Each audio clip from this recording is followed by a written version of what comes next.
What's going on, everybody? Welcome back to a brand new episode. Coach Joe here with Heartletics.com. And today's episode, we're going to be diving in to becoming the best version of yourself, but specifically, what type of character traits, what type of habits that are best version of ourselves, what type do they develop? Let's dive in. Okay, so we're going to be talking about, creating the best version of yourself. And obviously, at Heartletics, we talk about the physical habits, which is, sticking within your calorie range for fat loss, focusing on hitting your protein goal for your fat loss, focusing on strength training, getting plenty of steps in, the hydration, keeping your stress, relatively low if you can, right? That's why stress management is huge. And obviously the recovery aspect. So, the habits when it comes to training your physical body, they're there, right? They're sustainable, they're easy, they're just something that, once again, as you're going through, your own health and fitness journey, I should say, you're learning how to become better at them.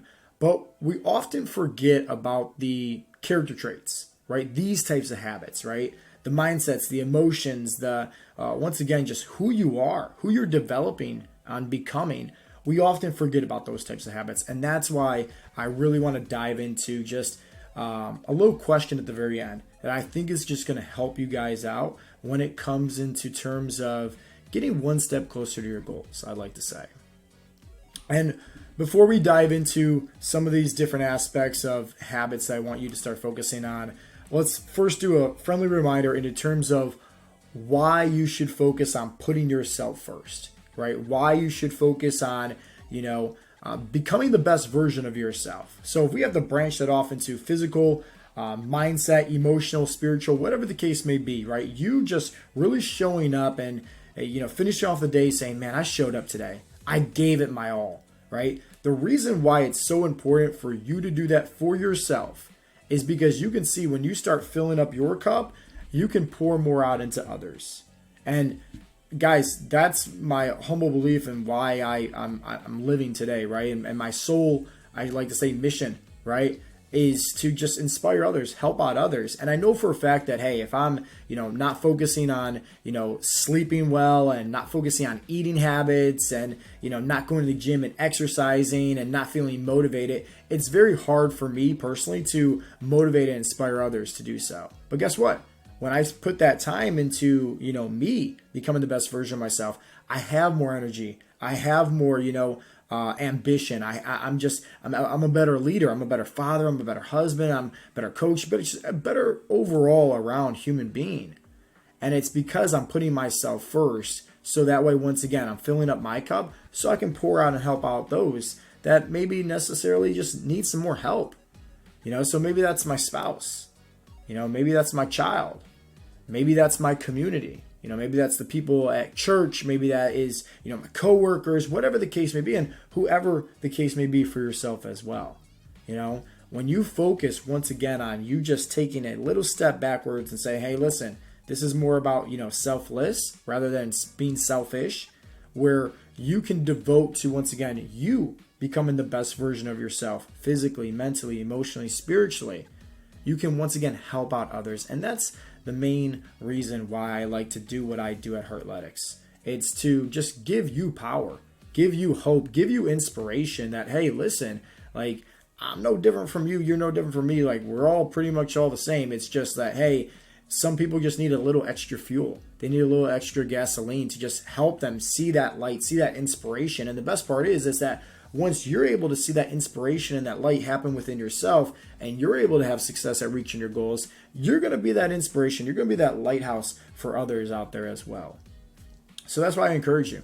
Always be on this strive, right, to becoming the best version of yourself. And that is a journey that never ends, right, till the day you die. It's just every single day, show up. Try to become that 1% better each and every day. Here's some character traits that I want you to focus on when it comes to becoming the best version of yourself. Now, obviously, you can map that out into, this version of myself, they show up to the gym and they work out. They're consistent with their protein goals and getting their steps in. And once again, those are great physical habits. But how you ever said to yourself was, you know what? I'm trying to become this person that's more disciplined. I'm trying to become this person that's more patient.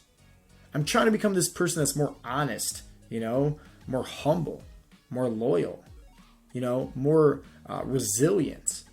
Like, think about it.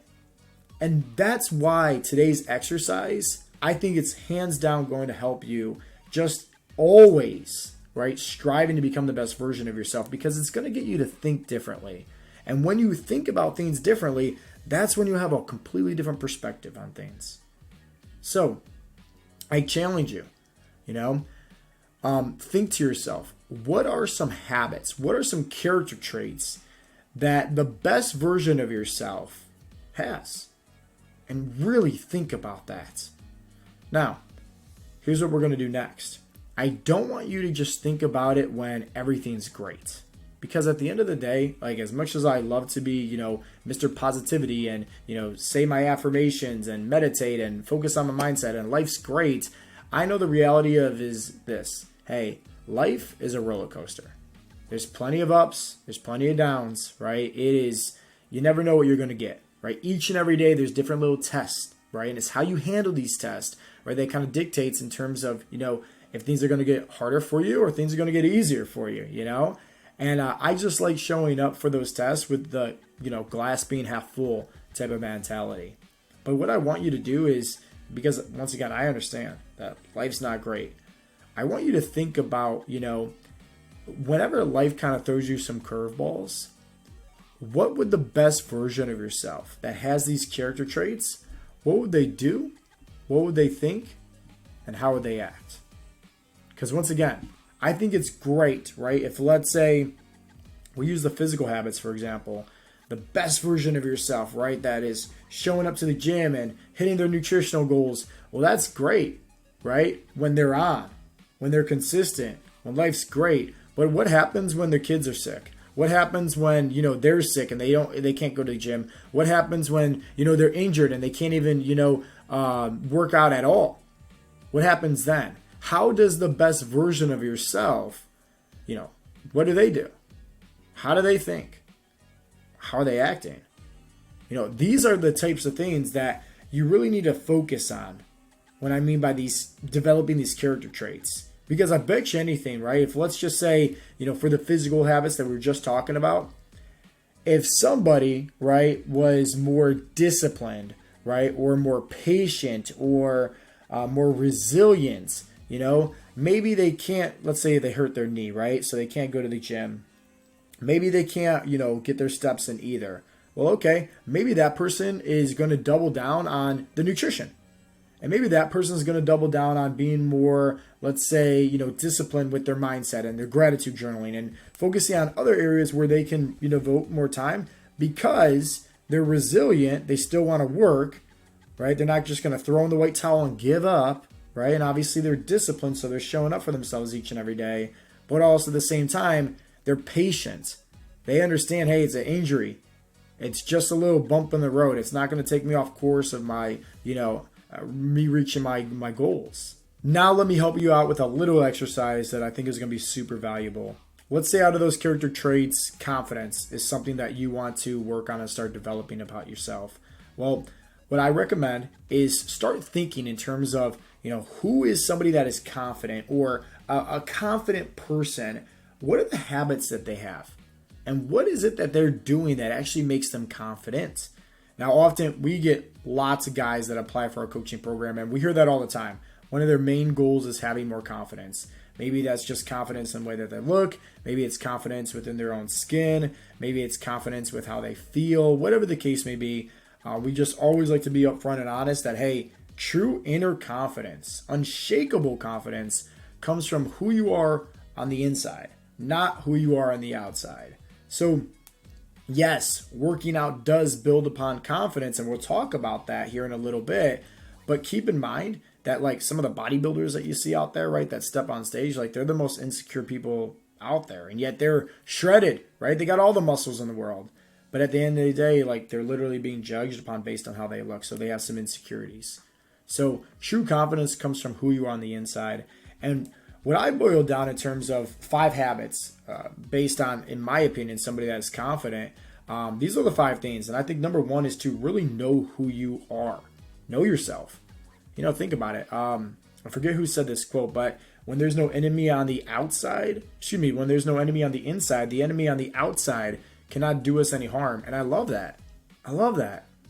When honestly, you are in control of your emotions, when you're in control over the situation at hand, when you're in control over how you feel and react to certain situations and whatever the case may be, like even if things are out of your hands and you have no control, but hey, at the end of the day, like I'm going to stay cool, calm, and collective. Like there's nothing I can really do about this because you know yourself.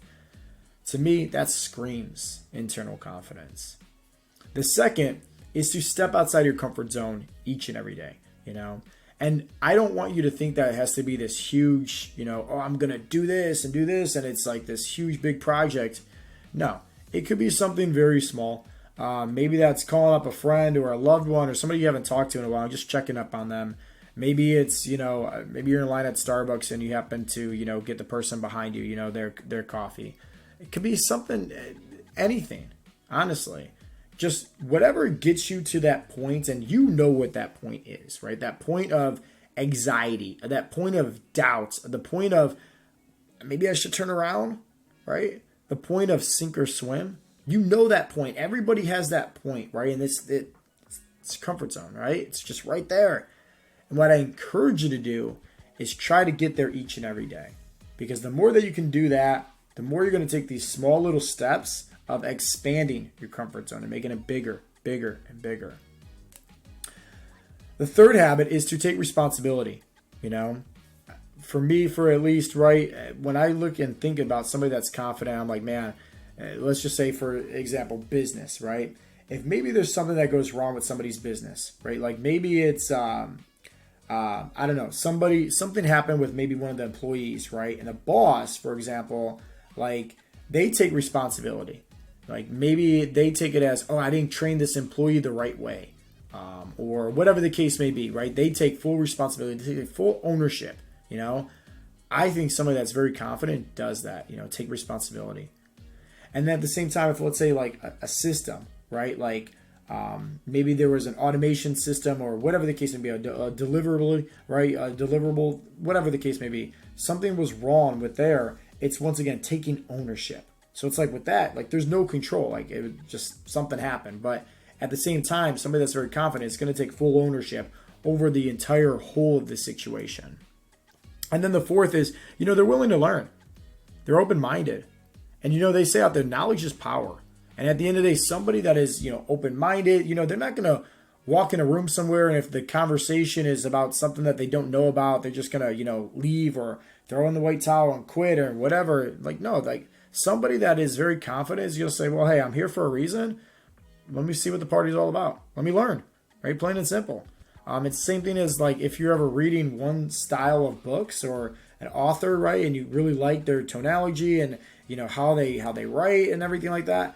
And then all of a sudden, like you make a switch over here because maybe, I don't know, you resonate with this person or they start talking about something else or whatever, right? It's just like you're open-minded. You're just willing to learn. You're treating every single day like, okay, hey, I'm just a sponge and I'm just going to absorb in everything. And then obviously, rinse out what doesn't work the best for you.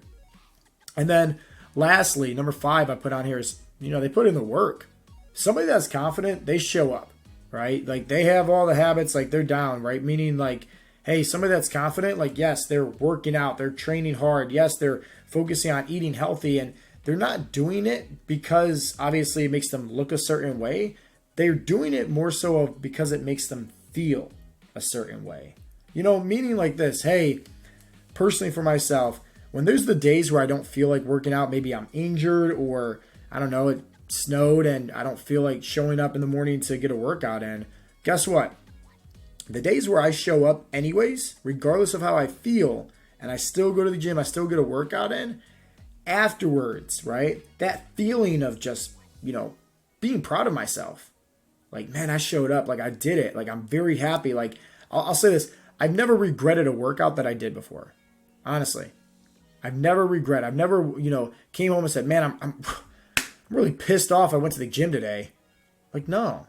But I bet you anything, right? Like on the flip side, when you show up for yourself and start putting in that work, right? And start building up on these little habits. Like, hey, 1 day turns into 2, 2 days turns into 3, week over week, right? Start hitting my protein goals, start, drinking more water, start focusing on more, sleep, and just follow through with these things of putting in the work. Guess what? You're training your mindset. You're also getting more confident because, once again, and this is the biggest thing, competence equals confidence. What is competence? You're doing something over and over and over again. You're putting in the reps. So, hey, if you're showing up to the gym, hey, you're working out, hey, you're hitting your protein goal, hey, you're, doing these and getting your steps in. Competence. Over and over and over again, it becomes very comfortable for you, in terms of, hey, I like this because I'm showing up for myself. I'm feeling good when I do that. So I'm able to, be more present because, hey, I was able to show up to the gym and obviously work out and I got these positive endorphins. So I'm becoming the best version of myself. I'm showing out, putting in the work, right? So I can put out the work even more so for others. Hopefully you guys got some value from today's episode. As you can see, there's such an importance when it comes to really mapping out not just what the best version of yourself looks like, but also how do they feel? How do they think? How do they act? What makes them different? So do me a favor, leave a comment down below letting me know what is it about yourself that you're trying to develop. What is the character traits that you're trying to really work on within yourself that for a fact the best version of yourself has? I know for me personally, I need to work on more patience. Patience, just being a husband, patience being a father, patience being a business owner. I know that's something I really have a hard time with, but hey, nobody's perfect by any means, and that's definitely something that I'm trying my best, right? So I imagine the best version of myself, and I visualize that, right? I can think, they're patient. In situations when life throws me curveballs, maybe they see things from a different perspective. They have more patience. So once again, if you guys got any value, definitely let me know. Leave a comment, and as always, I'll talk to you guys next time. Peace out, Girl Scouts.